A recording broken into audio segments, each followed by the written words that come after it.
Assalamualaikum warahmatullahi wabarakatuh. Perkenalkan nama saya N. Ihsan Silmi Kafah dengan NIM G1D021066.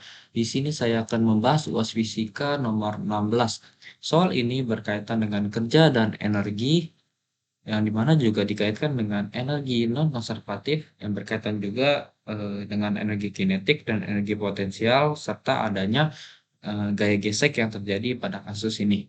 Kita baca dulu soalnya.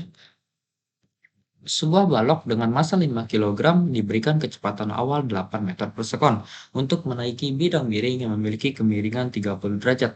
Artinya, theta akan sama dengan 30 derajat. Balok tersebut berhenti pada jarak D sama dengan 3 meter. Berarti untuk balok pertama sampai dengan balok kedua akan naik sejauh 3 meter. Seperti yang ditunjukkan pada gambar di bawah ini. Dengan menggunakan konsep energi, hitunglah koefisien gesek antara balok dan bidang miring tersebut. Oke, kita tuliskan dulu yang diketahui. Diketahui sebuah balok dengan massa 5 kilogram, berarti M sama dengan 5 kilogram. Kecepatan awal, misalkan kecepatan awal itu sebagai V1. V1 sama dengan 8 meter per sekon. Artinya pada balok 1 sudah diberikan kecepatan sebesar V1 itu sebesar 8 meter per sekon untuk menaiki bidang miring tersebut sampai dengan kondisi kedua. Sehingga pada kondisi kedua itu baloknya diam.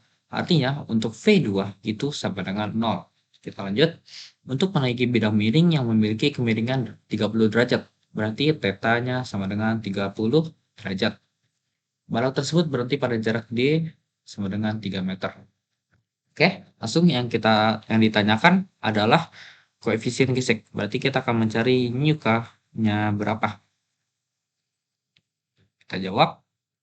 Untuk energi non-konservatif itu dapat untuk energi non-konservatif yang berkaitan dengan gaya gesek itu dapat dituliskan juga dengan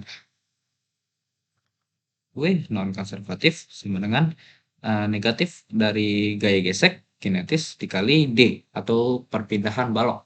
Kenapa dia negatif? Karena nanti setiap dia menaiki sebesar V1 akan adanya gaya gesek sebesar Fk yang berlawanan arahnya dengan kecepatan dari balok tersebut. Makanya di situ terdapat negatif. Lalu untuk energi non-konservatif itu dapat juga dituliskan dengan selisih dari energi kinetik ditambah selisih dari energi potensial akan sama dengan negatif Fk dikali D. Lalu kita dapat tuliskan juga energi kinetiknya setengah kali M kali V2 kuadrat dikurangi setengah kali M kali V1 kuadrat. Ditambah untuk energi potensialnya M kali G kali H2 dikurangi M kali G kali H1. Akan sama dengan negatif Fk kali D. Nah, kita lihat untuk pada V2 tadi pada kondisi kedua baloknya diam. Artinya V2 sama dengan 0. Artinya ini dapat kita abaikan. Untuk energi potensial dapat kita gunakan analisis. Jika kita meninjau balok 2 terhadap balok 1, maka kita dapat membuat seperti ini dengan asumsi dari balok kedua terhadap balok 1. Jadi ini adalah ketinggian H2. Sehingga dari ketinggian H2 terhadap sudut 30 derajat atau dalam sudut tetanya adalah 30 derajat. Sehingga kita dapatkan sin 30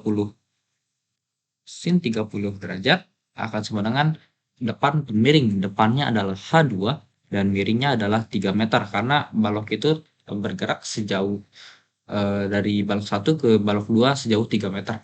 Atau dapat kita tuliskan juga dengan H2 sama dengan 3 meter dikali sin 30 derajat. Atau H2 sama dengan 3 dikali setengah. Atau H2 sama dengan 3/2. Kita balik lagi ke jawaban, kita dapat masukkan nilainya. Oh ya, sebelumnya untuk H1 kita kan tadi meninjau balok 2 terhadap balok pertama. Artinya untuk H1 itu dapat diabaikan karena H1 nanti akan sama dengan 0.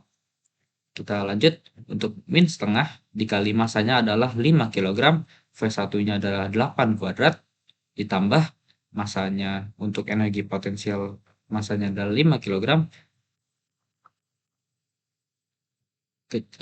percepatan gravitasinya 9,8 dikali H2. H2 itu 3/2 sama dengan negatif FK dikali D. D itu 3 meter.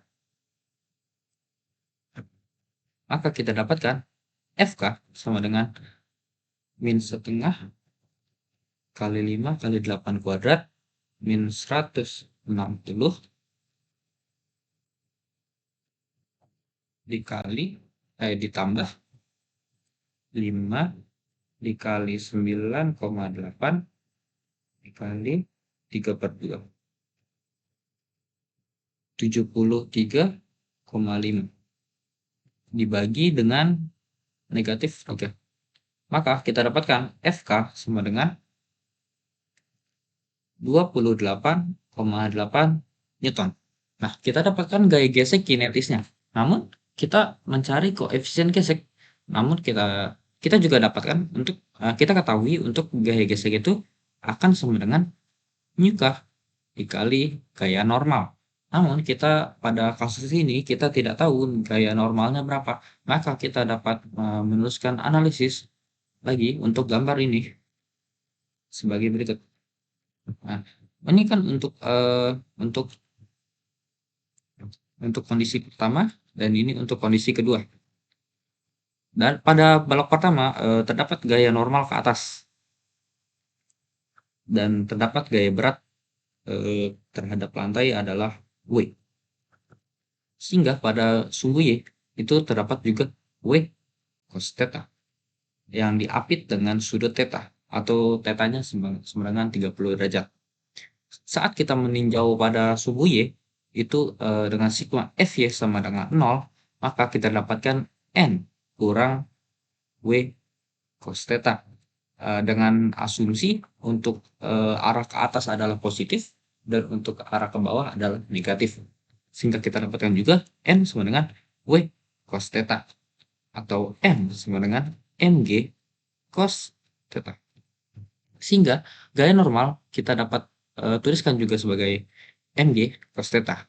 Balik lagi, kita masukkan nilai FK adalah 28,8 sama dengan μk dikali MG cos theta. M-nya adalah 5, gravitasinya 9,8 dikali cos 30 derajat.